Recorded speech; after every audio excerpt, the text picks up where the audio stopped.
Hi, I'd like to welcome everybody to the first episode of the Genealogy Happy Hour. I'm Brian Nash from How We Got Here Genealogy, and just really want to welcome you to this stream. Really appreciate you showing up today. I just want to do housekeeping things. First of all, this is happy hour, so when I bring on my guest, I'm going to introduce them and then ask a couple of getting to know you questions. I also want to ask if you can look in the description. There is a link for a survey. If you could please fill that out, it would be much appreciated. This is just to help me develop future episodes. So without further ado, I'm going to introduce a good friend of mine that I've gotten to know over the last couple of years through doing a podcast and through my YouTube channel, Brian McConnell. So Brian, welcome to the happy hour, genealogy happy hour. First question: whiskey spelled without an E or without an E? With an E. With an E. Okay. So that would be Scottish. I'm an Ulster Scot. With the E, I did have some Irish whiskey. So encourage people is happy hour. Just pick up your favorite drink, whether it be beer, Coke, or whiskey. I won't actually have much time. So let's start it. Just Brian, could you just introduce yourself to people who might not be familiar with you, sort of about who you are and how you got interested in genealogy? Happy to, Brian. I grew up and was born in Ontario. My dad's parents came to Canada from Ireland. My mother's roots go much further back. Some of her relatives came over with the potato famine in Ireland, some English, and then my furthest ancestor was a private in the Loyal Rangers during the American Revolution. He was a United Empire Loyalist who settled in what is now Prescott, Ontario. I became interested in genealogy over 30 years ago in the process of learning more about my own family and roots, and having taken history as a major in university. After that, I was accepted into the master's program in history at Queen's, but chose to go to law school instead and moved to Halifax to pursue a law degree. When I graduated from law school, I came to Digby, and I practiced law in Digby for 35 years, retiring 2 years ago. In Digby, it's named after Admiral Digby, so the presence of the Loyalists and their history is everywhere you look. Admiral Digby was responsible for providing the ships to bring almost 1,500 Loyalists to Digby in 1783. Seeing this around me interested me more in the history, and I became aware that there was at that time a Halifax branch of the United Empire Loyalists Association was active. It was a bit far and I couldn't take part in the meetings, but in 2014 they began a provincial branch, the Nova Scotia branch. So I joined it, and I had already done my genealogy back for my Loyalist ancestor. I became a member and was involved in the association as an executive member, the secretary, and then I became the president. And for the past 7 years, I've been president of the Nova Scotia branch of the United Empire Loyalists Association of Canada, and I've also volunteered at the Dominion level. Throughout my time in Nova Scotia, I was also interested in my dad's history, and as I mentioned, his parents came from Ireland, the north of Ireland, Northern Ireland. They were what's called as Ulster Scots. So I've also done some writing and publishing on them. That started earlier than the Loyalists. Some of my articles were published over 25 years ago and are still on the internet. Celtic Life International has an article I published about the Ulster Scots coming to Canada. So it's kind of a combination genealogical and historical interest that has brought me to the point I'm at now. Great. So today we're going to specifically talk about a recent book that you published in December of 2020 one called the Loyalists and You. Empire Loyalists and You, yes.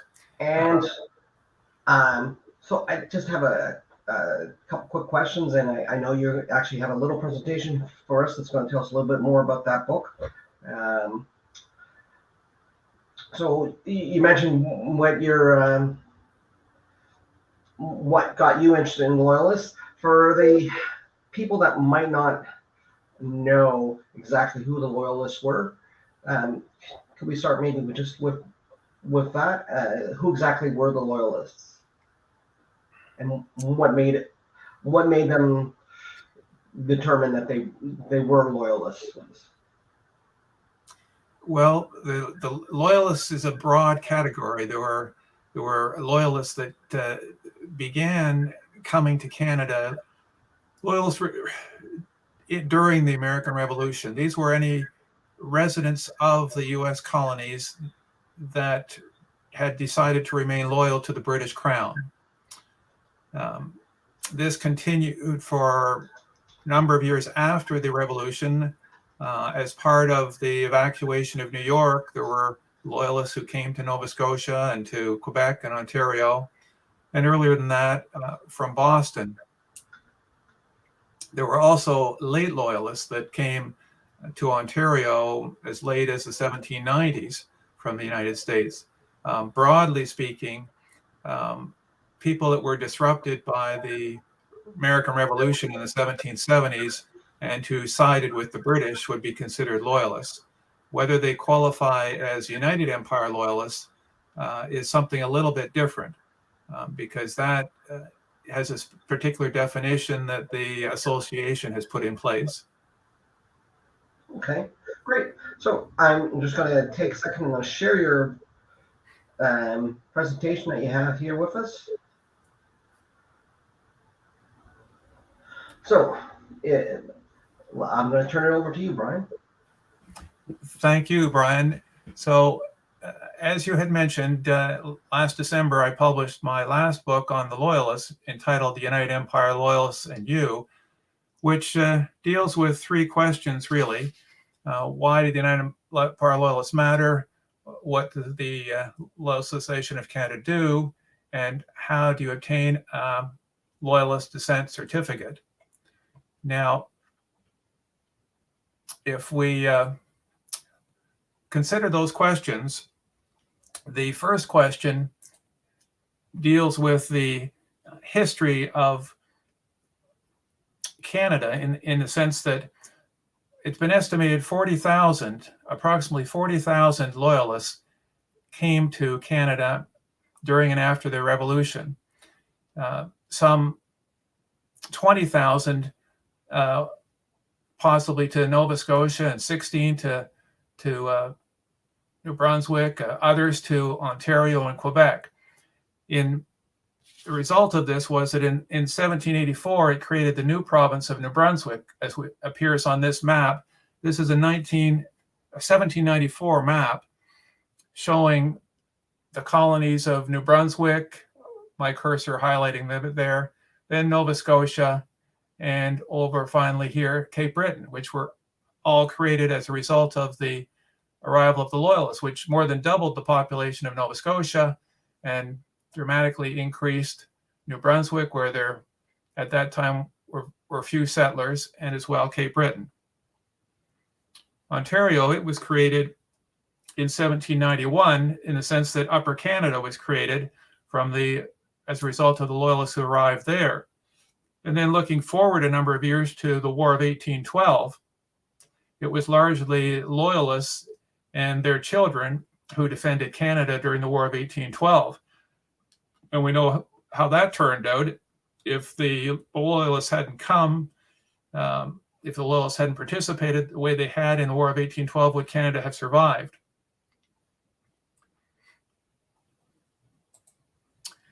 Now, this is the badge of the members of the United Empire Loyalist Association of Canada.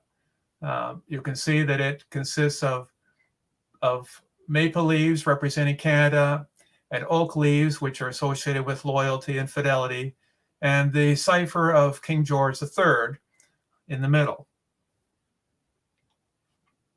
Now, the badge was obtained in 1972,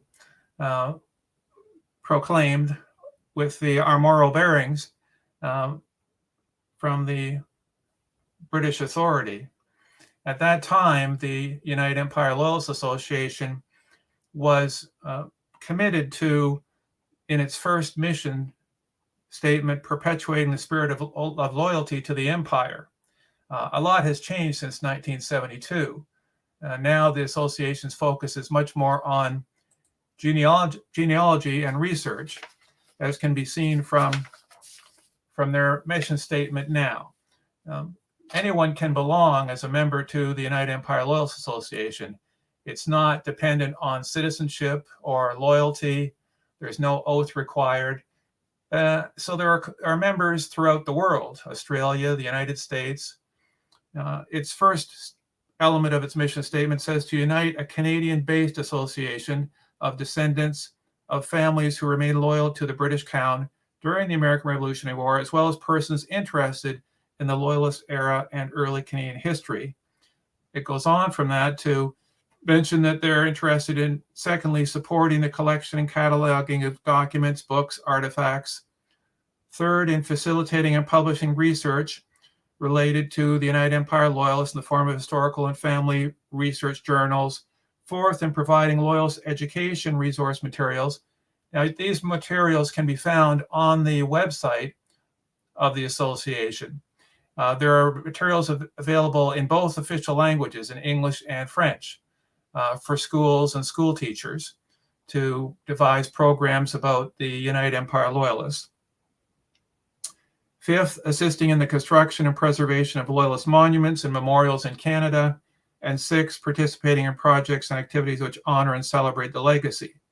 Now, perhaps the most important of these six is number 2, which dealt with supporting the collection and cataloging of documents, books, artifacts, memorabilia, and genealogical data.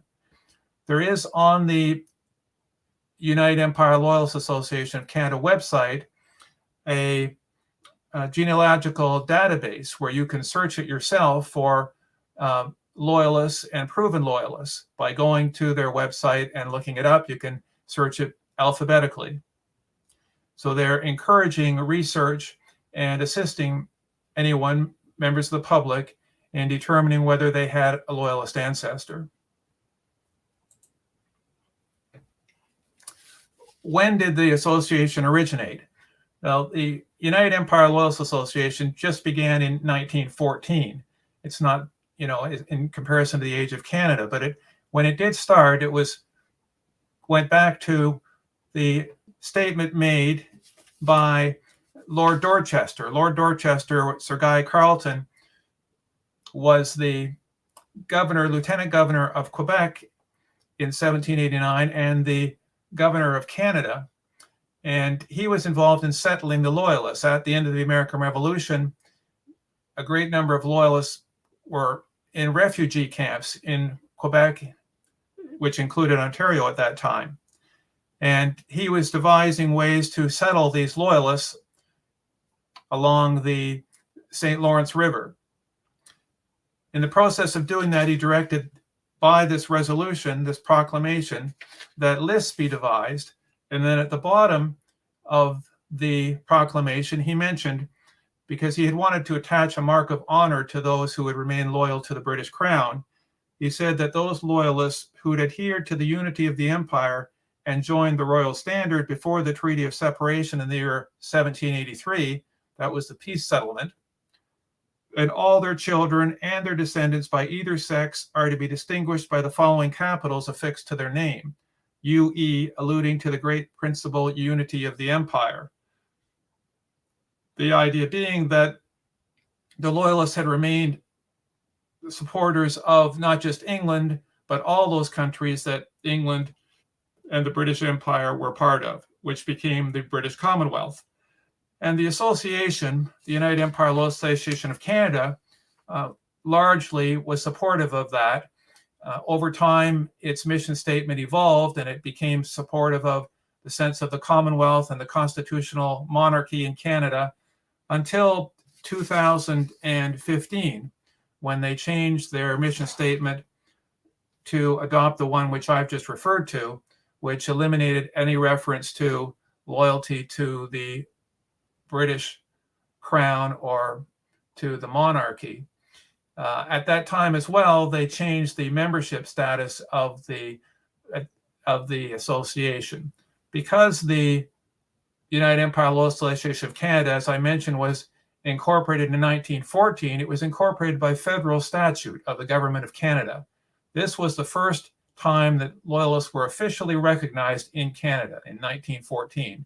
Although we have this proclamation in 1789 of Lord Dorchester, there was no Canada, of course, at that time. As a side note, it's interesting that Lord Dorchester, who was Sir Guy Carleton, he was an Irishman born in the north of Ireland, who became a lifelong soldier and then administrator for the British government. So at the same time that they changed their mission statement, not to make any further reference to loyalty to the crown, they changed the status of their members so that anyone joining the association was equal. Before that, if you did not live in Canada and you did not swear an oath of loyalty, you could only become an associate member. So they had American members, members from Australia. But in 2015, the Government of Canada also had decided to update all its acts and regulations just prior to that, providing that if you were a federally incorporated association, you could not discriminate in any way amongst members, meaning you could not have more than one category of members, no more associate members, everyone had to be equal. This encouraged the association to eliminate different status members, categories of membership. As many will wonder, who qualifies as a Loyalist descendant according to the United Empire Loyalists Association?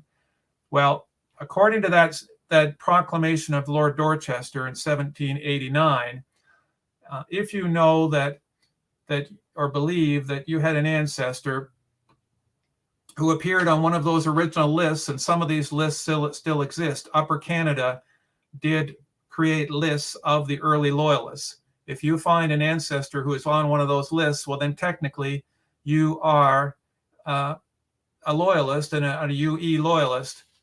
However, the Loyalist Association has come up with its own description of Loyalists.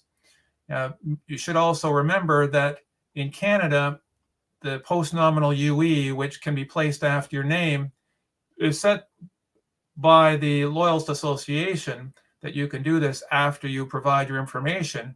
However, Canada does not recognize hereditary titles. So that if you had, just to your own knowledge, an ancestor who was a UE Loyalist, according to Dorchester's proclamation, this would not be legally recognized. Nonetheless, the three main categories that the Loyalist Association recognizes are: first, if it was a male or female resident in the United States or in the American colonies as of April 19, 1775, and joined the Royal Standard prior to the Treaty of Separation of 1783, or otherwise demonstrated loyalty to the Crown and settled in a territory remaining under the rule of the Crown. This is the category that most of the descendants fall under in Nova Scotia and throughout the Maritimes and in Canada. Secondly, B, a soldier who served in an American Loyalist regiment and was disbanded in Canada. These could be any of the Loyalist regiments. C, a member of the Six Nations of either the Grand River or the Bay of Quinte Reserve, who is descended from one whose migration was similar to that of other Loyalists. A great number of Mohawks settled in the Brantford area of Ontario. Mohawks who had, by agreement, been loyal to and fought alongside the Crown during the American Revolution. This is referring to them. It goes on to say, being approved Loyalist descendant confers no special status in Canadian or other society, but many members use the postnominal UE after the name in consequence of Lord Dorchester's Order in Council in 1789, conferring recognition of the service of the Loyalists in defense of the unity of the Empire. Now, if you find that you're interested in this, there are branches of the association from Halifax to Victoria across the country, in every province, saving Newfoundland, and there's not an active branch at this time in Prince Edward Island. There are several branches in Ontario. You don't have to have an ancestor to join. If you have an interest in history or just learning more about the Loyalists, you're welcome to become a member. There are many members who do, and some that even serve in high office as volunteers with the association. Branches set their own membership fee. For an individual, it's normally approximately $50 per year. For that $50, you receive a twice yearly magazine called the Loyalist Gazette, which includes scholarly articles of a historical and genealogical nature, as well as other items concerning the Loyalists and the branches. If you do prove yourself a Loyalist with the association, you qualify for a certificate.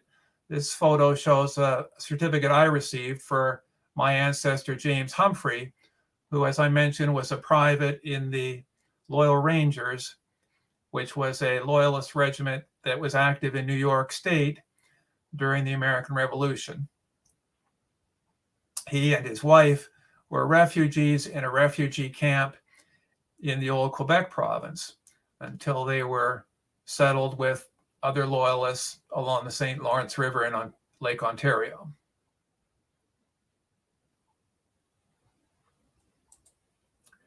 Now, one of the ways that you can show your connection to a Loyalist answer is through a petition they may have made. Very often after the Revolution, when they came to Nova Scotia or another province, they petitioned the government for land or for supplies. This is a copy of a petition that was completed by John Cameron, who was a lieutenant in the King's Orange Rangers, on June 8, 1797, while he was living in Cape Breton County. It mentions where he was at the time and that his service with the King's Orange Rangers, and he was asking that he be given some land in Cape Breton.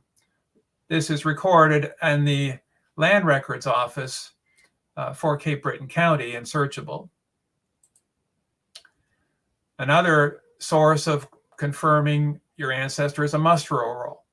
Here we have a muster roll of the King's Orange Rangers from 1777 in New York. Muster rolls like this can be found on the Archives of Canada website. It lists, at that time, all of the names of the members who served with the King's Orange Rangers and their time of service.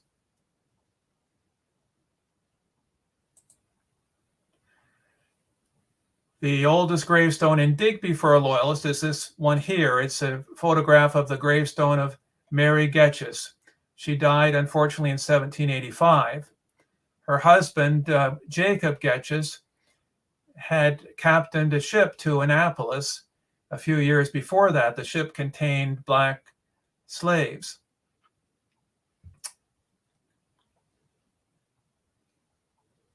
Annapolis was one of the first areas, Annapolis Royal, in Nova Scotia to receive Loyalists. It was before Digby or St. John or Shelburne. They arrived there in 1782. At the time, Annapolis Royal only had a population of about 120, and there were some 500 Loyalists that were landed. This is a listing from the land records showing the names beginning with C of Loyalists who settled in Digby County. It actually appeared in the letter book of Brudenell. Edward Brudenell was a assistant to Admiral Digby, and he came to Digby and was the town's first clerk, but he was a meticulous note keeper. He'd also been a chaplain and was chaplain on the Atlanta, the flagship which sailed into the Annapolis Basin carrying the Loyalists. But it's another example of how you can look for and find your ancestor. The Brudenell letter book is online on the internet.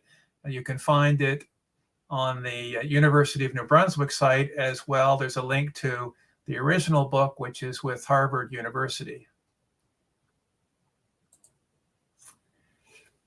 This is a copy of a page taken from my recent book on the United Empire Loyalists and You about Joshua Chandler. He was a very intriguing loyalist. He was one of the leaders of the group that came to Annapolis Royal in 1782. He had been a lawyer in Connecticut, came with his family and was granted land along the Annapolis Basin and in Clements Township. He traveled back to England to petition for further relief prior to this, and when he came back, he received the land, but then tragically on a sailing from Digby to St. John, the ship shipwrecked, and he and his son were both lost. His wife and others managed to make it to land, but it was in March and they froze in the woods. Their bodies were recovered and buried in St. John.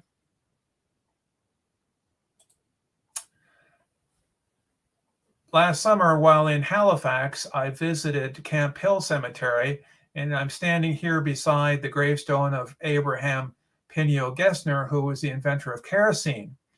It interested me because his father, Henry Gessner, had served with the King's Orange Rangers during the American Revolution, and he's buried in a cemetery not far from Kentville.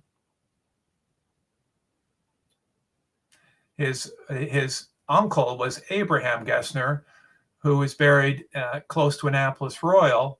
Abraham Gessner was one of the first elected members of the legislature representing the county of Annapolis. He, like his brother Henry, also served with the King's Orange Rangers.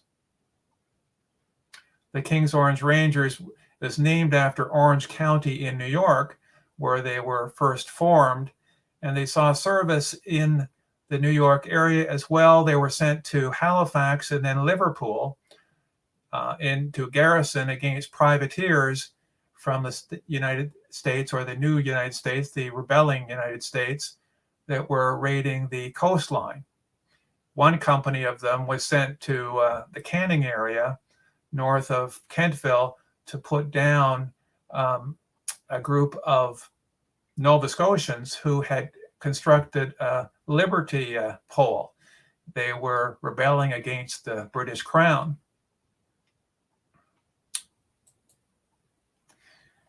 Well, Brian, that's about all I have to say on that. If anyone wants to contact me about this book, I'm reachable by email. They can jot down my email, or I'm happy to take questions. Okay, they're great. Thank you very much, Brian. So I'm just going to start off. I have actually a few questions myself to ask you. So just one second here. So one of the things, I just finished reading your book, and I must say I really enjoyed it. As I have all your books. It's great. These books are all available on Kindle and through Amazon. So through Amazon, you can get a hard copy, and you can get it through Kindle. It's really great. I personally get Kindle because it keeps my wife from questioning me, where am I going to put another book? Because I have had over the years quite a large collection of books. So a couple of quick questions. You talked about sort of a couple of the areas where loyalists settled. The Liverpool one, that's I think people are quite familiar with it as an area. People from Atlantic Canada might know that it was a loyalist settlement. You mentioned Digby as well. New Brunswick, we have St. John. What what other areas throughout Atlantic Canada? I know I live in Prince Edward Island, and the community I live in, the next one over is Bedeck, Prince Edward Island, which boasts their graveyards both although the graveyards in the community boast that they have loyalists buried there, and I know from studying about the Baptist church there that was specifically founded by loyalists. So is there any other large communities or places where loyalists came to live as a community? And also thinking, you had mentioned well the black loyalists, would they be been amalgamated in this, or they create their own communities within which was the province of Nova Scotia, but then was Nova Scotia and eventually New Brunswick?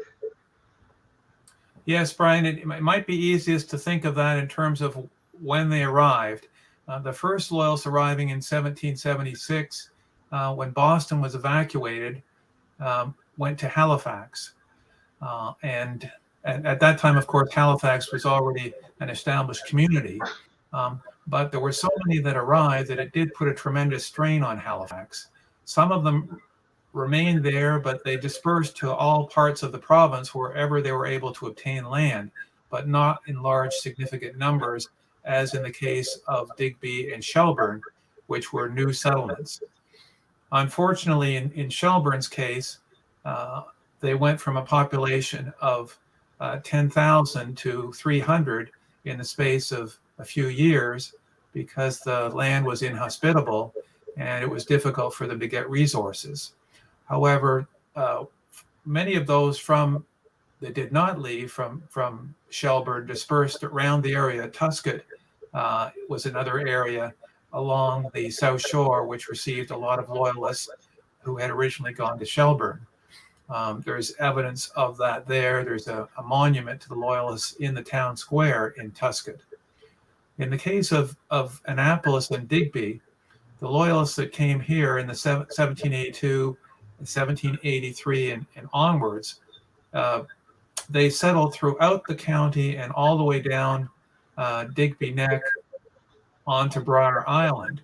You can find in Westport the graves of loyalists, as well as Tiverton, which was founded by loyalists, Tidville along Digby Neck. So throughout Digby County, there were loyalist settlements.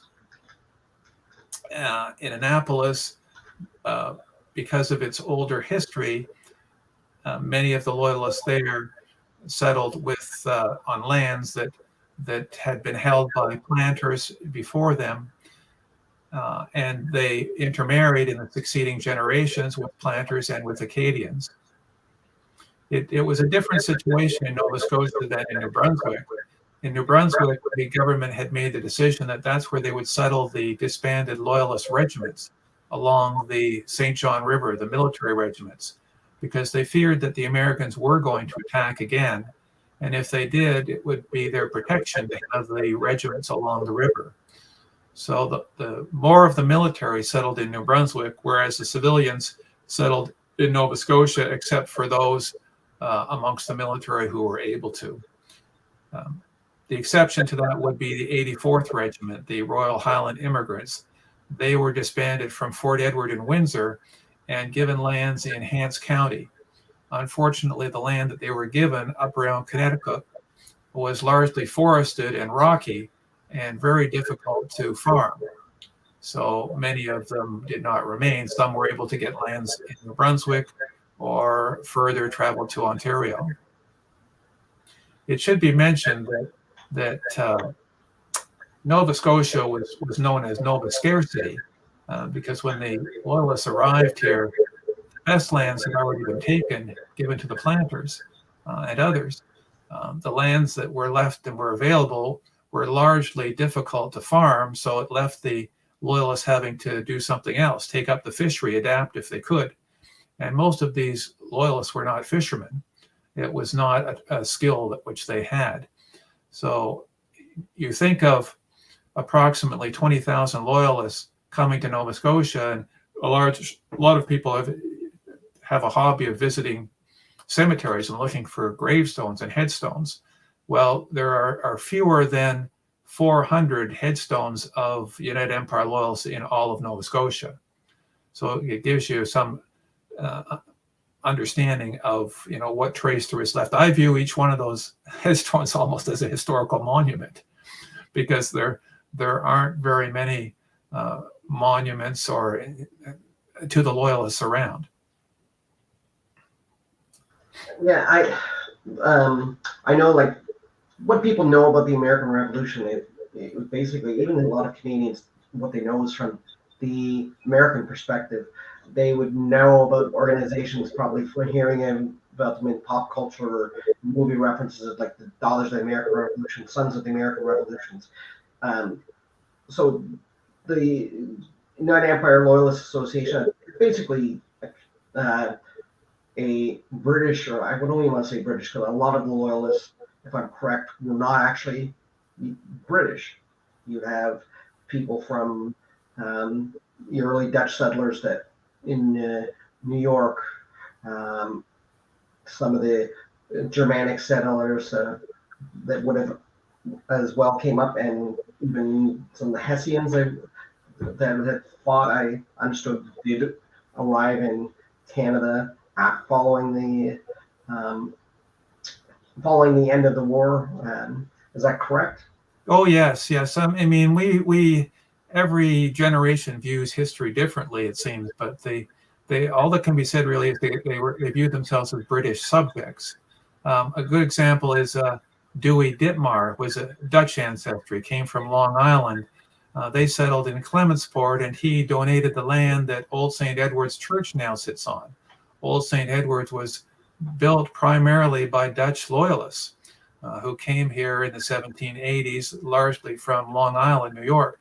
And their families had been on Long Island for 3 or 4 generations, back to when it was New Amsterdam. But they felt the stability of the crown and that form of government. A lot of these loyalists viewed the alternative as mob rule. This idea that the patriots, so-called by themselves, had seemed like they were rebelling against the established rule of law. And another example some people have difficulty with is the Scots, like Flora MacDonald. On the one hand, Flora MacDonald is known as the heroine of Bonnie Prince Charlie and Culloden. She rescued him from the British and helped transfer him across. Well, a few years later, her and her husband emigrated to North Carolina with other Scots. But by that time, her husband had taken up service with the British Army. So had her sons. They felt that it provided a certain stability. When the American Revolution started, all of her family joined Loyalist regiments in North Carolina to serve with the crown. Her husband was taken prisoner, only survived by prisoner exchange, and he ended up in the 84th Regiment. He was sent to Nova Scotia, and he was stationed as captain of Fort Edward at Windsor. She followed this, and hearing of it, she traveled to Windsor with her daughter and lived there and spent a winter with her husband at Fort Edward. There's a plaque on the side of the remaining blockhouse in Windsor at Fort Edward, which notes this. And he had planned, when the 84th was disbanded at the end of the Revolution, he had planned to stay in Nova Scotia. He was allotted lands. He petitioned the crown for further funds because he couldn't make a go of it without additional resources. Like a lot of loyalists, he traveled back to England to make his claim. He wasn't as successful as he'd hoped to be, and therefore, instead of coming back to Nova Scotia, he and Flora went back to the Hebrides, the Scottish Islands, and remained there. History would have been so different if they had stayed in Nova Scotia on those lands. How would they write about Flora MacDonald now? I don't know. The heroine who took up Loyalist lands. So history is complicated. Definitely, history is definitely complicated. So, what? Why should learning about the Loyalists be important to people in 2022? I mean, that was so long ago. What does it? What does it tell us? That's the lessons that are important to um, that Canadians should understand for today or are applicable to them. Well, there are many reasons, but and most people approach it from a genealogical aspect, their own personal history, or there's the historical. The historical is multi-dimensional, I would say. The Loyalists helped put in place the representative form of government and the rule of law that we now all take for granted in Canada. If the Loyalists hadn't come to Canada, their children would not have supported the parliamentary democracy that evolved in Canada that we all appreciate now. So there's that aspect to it. There's also the concept that this was the first large group of multiracial refugees that arrived in Canada. Because there were not just Europeans, there were whites, there were blacks, as you've mentioned, some were slaves, some were free blacks. There were also Indigenous people. There were Mohawk who went to Ontario, who had allied themselves with the British. A lot of people don't understand how the different tribes or different Indigenous people, some historically were allied with the French, others with the British. The French, when they first arrived, had a great relationship with the Cree and some of the other Indigenous people, but the Mohawk did not have a good relationship with the French at all, largely because they were opposed to some of the native tribes that the French had already made friendship treaties with. And in order for the French to support these treaties, it meant they had to go to war with the Mohawk. Over time, that positioned the Mohawk as allies of the British. There is even a monument to the Mohawk in Annapolis Royal. The Mohawk, a group of them were sent down to Annapolis Royal to protect the fort. In 1710, the British defeated the French for the final time in Annapolis Royal. However, the fort was still threatened because there were very few English in Nova Scotia at that time. So they were raided by the French. The French wanted to capture it, and the French's allies, the Indigenous people. Well, the British, the answer to this was they sent to New York to recruit Mohawk to come down to help protect the fort and to act as their guides. And the Mohawk were brought down and built another smaller fort just on the edge of the town of Annapolis Royal. And there's a plaque put up by the Government of Canada that marks the spot today. Okay. There's a question in our chat from David.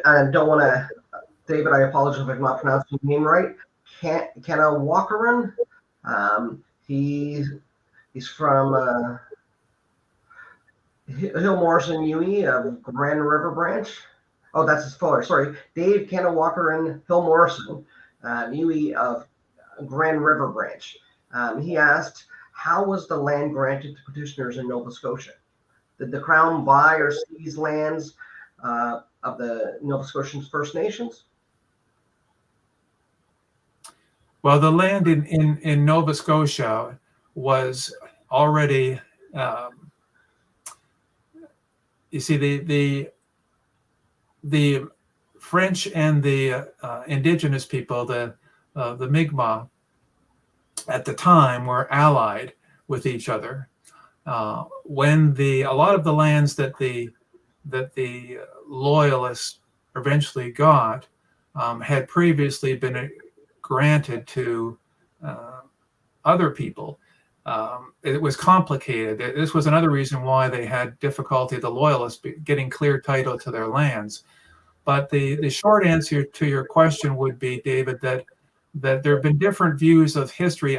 Nova Scotia and New Brunswick, unlike the rest of Canada, There are some histories at the time that wrote that the indigenous people, because they were allied with the French, were a conquered people, that they fought with the French against the British. And when the French were defeated, this caused the indigenous people to make treaties with the British that they otherwise would not have made. It was a complex history, unlike the history in Western Canada and other parts of Canada, where you didn't have the indigenous people forming a union with another colonial power. Okay. Thank you very much for that question, David. I appreciate it and wish I could give you further details at this time, but it varied throughout the province. By and large, the Crown claimed the land. It didn't matter whether it was the French or the English when they first arrived. They didn't respect the native indigenous title. And then when the British defeated the French, the British took over the land from the French, which the French had taken over from the indigenous people. So this is more of Dave wants to make sure he says thanks.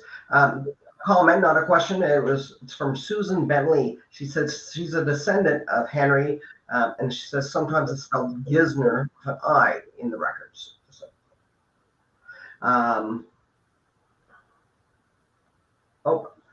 are you speaking there, Brian? Sorry. No, what was the question? It was just a comment. It was just from Susan Bentley. She said that she's a descendant from Henry. I'm Gesner. Oh, yes. She means sometimes spelled with an I, Gisner, in some records. I have another question for you. This, for me, is kind of a controversial question, at least to any of my viewers from the States. Benedict Arnold, hero or traitor?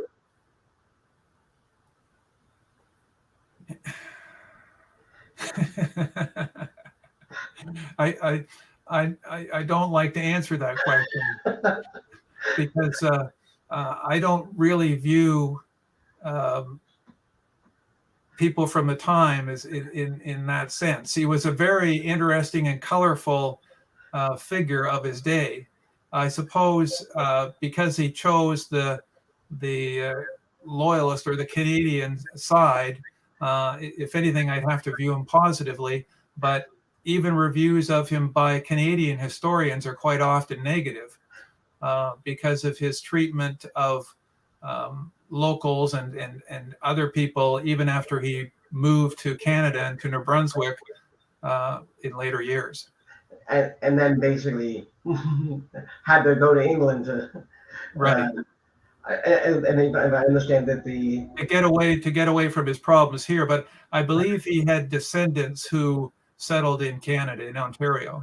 Yeah, because I think he originally settled in St. John, if I'm correct. And then, yes, there's a building on the street there.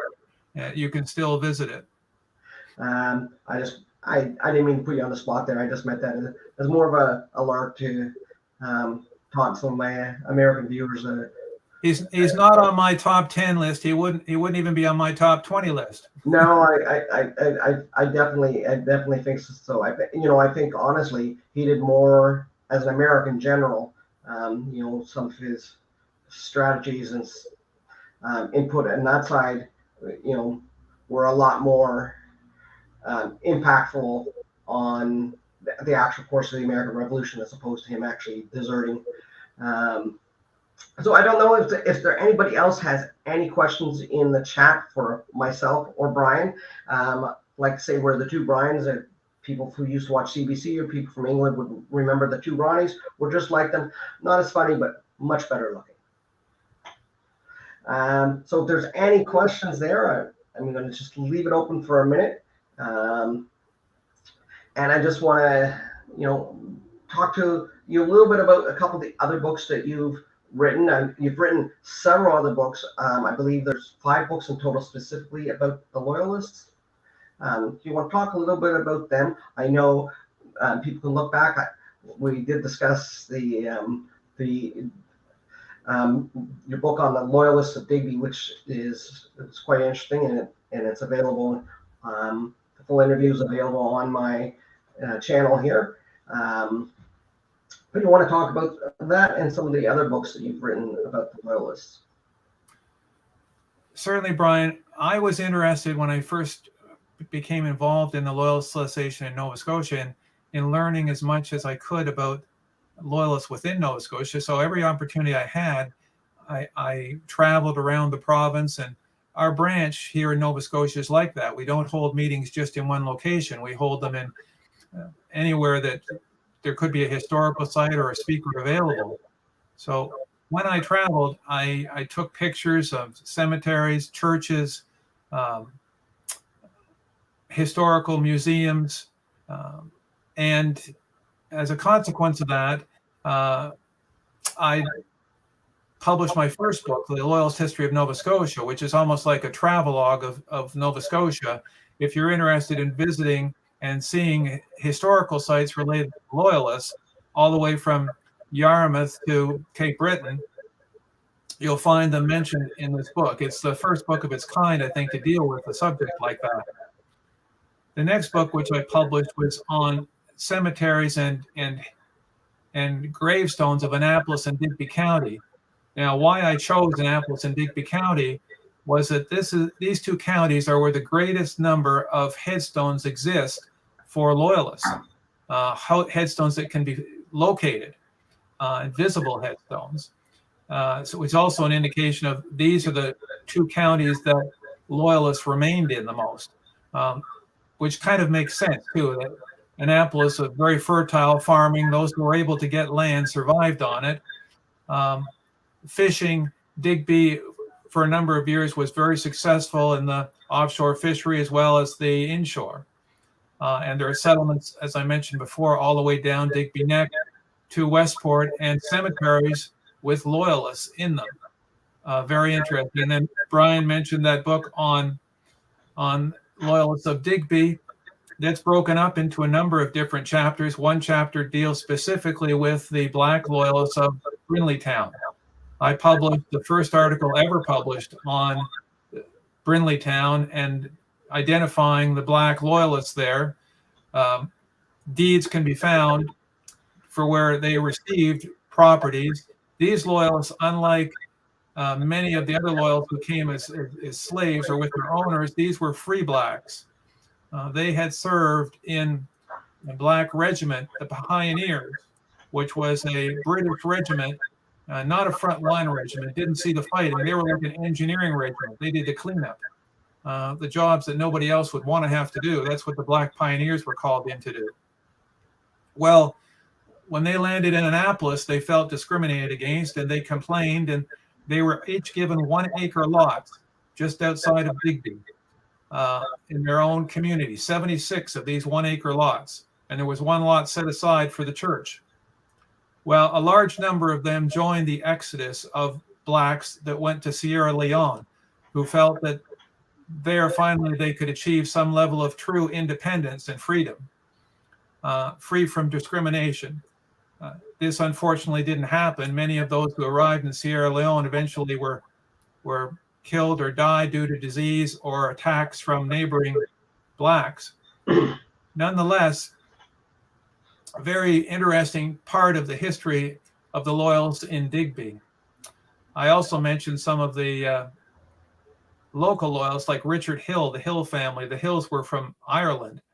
He was the first one to build a home in Digby. So Digby is rich, very rich in Loyalist heritage. Then I did a book on Old St. Edward's Loyalist Church in Annapolis County. This church is possibly the best remaining Loyalist site in the province. And I say that because it's not only a church, the original church built by the Loyalists and consecrated by Bishop Charles Inglis, but the headstones, graves of the builders of the church are just steps outside of the church and in remarkable condition. So it's classified as a provincial heritage site, and it's an amazing location. They have a small museum inside that's open in the summertime that can be viewed, and it's well worth the visit. And then the last book that I've done is this book today that we've looked at, the United Empire Loyalists and You, just how the Loyalists might relate to Canadians in general and people that might be interested. So that has been my journey with Loyalists. My other books that I've done largely relate to the other side of my family, my father's side of my family. As I mentioned, my dad's parents came from Ireland. In fact, I was so interested in Irish heritage, and I helped some of the relatives that a few years ago, I took out dual citizenship. I'm an Irish citizen and a Canadian citizen. And I authored a book called Canada's Ulster Scots. The first published article I had was on the Ulster Scots years ago. There used to be a society called the Ulster Scottish Society of Canada, which was primarily interested in genealogy, and I was on the board of directors of that society. Then, as people will know, years ago, many of Canada's leaders, not just from Ireland, but from Scotland and other countries, belonged to the Orange Association, the Loyal Orange Association. Canada's first Prime Minister, Sir John A. Macdonald, was an Orangeman. The last Prime Minister of Canada, Joey Smallwood of Newfoundland, was also an Orangeman. There have also been Mohawk Orange Lodges. There were 17 Mohawk Orange Lodges in Ontario at one time. That's a fact that not many people are aware of. And there have been members of the Orange Lodge of all different racial and ethnic origins. I was interested in learning more about that and finding out about it. I didn't know too much about it until after my grandfather's death, and I learned into it. And fortunately, through contacting some people overseas, I was able to get an old book that indicated that a great uncle had belonged to the lodge in Ireland. And then I found out that my grandfather had been fairly active in Canada, and this kind of piqued my interest. But the Orange Lodge, like Loyalism, is not always the easiest subject to write about or talk to people about, because it can be complex. There's good and bad in almost every story. And the Orange Lodge is heavily based, which most people don't recognize to begin with, but it's heavily based on religion, on Protestantism and faith. And we know what's happening to faiths, religions, Christianity in Canada in the last decades. Most of the churches have closed. So there's not much time for Christianity nowadays, but it's still a very interesting subject. And I received an email from a museum in New Brunswick asking me if I could help them identify a sash that had been brought into them. The symbols on the sash, they had no idea what it was. It was a black sash, and it had symbols on it, biblical symbols they were. And I recognized it immediately as a sash of a Royal Black Knight. I had done some research on this, and this encouraged me to publish the last book that I've done, which is entitled Bygone Days and Royal Black Knights. It deals with that subject, but I've done it just to assist people who were trying to find out more about relatives who might have been in the lodge and just what this was about. I include in it a listing from 1959 of all of the preceptories. A preceptory is another word for lodge across Canada that existed. At that time, there were close to 400. Now there might be, I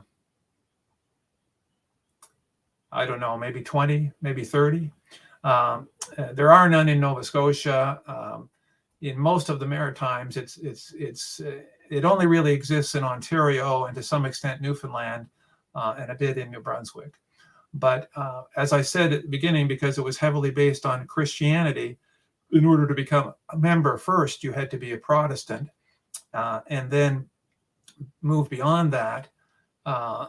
It required something that is not the requirements of it really wouldn't be popular in today's Canada. But at the time, in the early 1800s, when Canada was the organization of Canada, many Europeans arriving, and they were looking for support groups, community halls, churches, it was in many cases a source of strength for them and community, which helped them to survive. That part of it is what intrigued me and I found interesting. So that's what's happened, Brian. You can see how my interest in history has kind of propelled me into genealogy, and then genealogy, but it's not something that happened in the last 6 months or even 6 years. I've been doing this for close to 30 years. While I was working as a lawyer, I was doing research and writing. It's just I wasn't publishing books then. It's been about 30 years almost for the genealogy bug to have bitten me, and it came out of an interest from history and just wanting to know my own family's history and getting an understanding of it. We just came up to the top of the hour. One last question, specifically about Loyalists. You mentioned Henry Gessner, the inventor of kerosene. What other prominent Loyalists or Loyalist descendants would people be familiar with, whether because buildings named after them or one of their descendants played an important role in?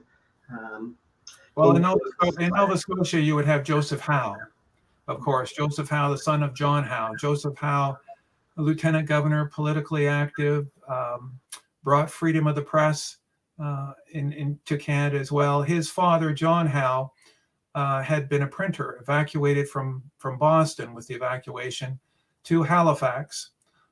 And you can view his father's headstone. It's in the old burial ground in Halifax. So Joseph would be a paramount there.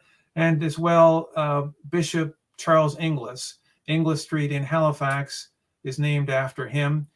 And if you visit the oldest Protestant place of worship in Canada is in Halifax, St. Paul's Church.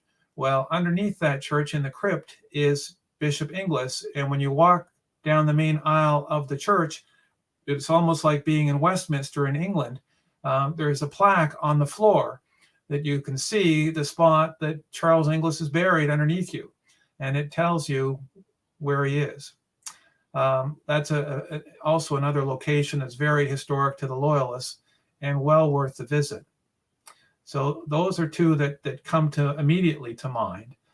Inglis, obviously, in addition to the church there, he established King's College in Windsor. And initially, it was to train priests for the Anglican Church, but it grew into something much bigger, and then to King's University in Halifax, which reminds me that our branch of the United Empire Loyalists Association, we have a bursary each year, now valued at $600, which goes to an art student at the university at King's College. And the United Empire Loyalists Association itself has a scholarship program, $2,500 a year to MA and PhD students to encourage research into the Loyalist era and the contribution of the Loyalists in Canada. And that is available to students, whether they're in Canada or the United States. A number of scholars have taken that up in recent years, and very pleased to see the success.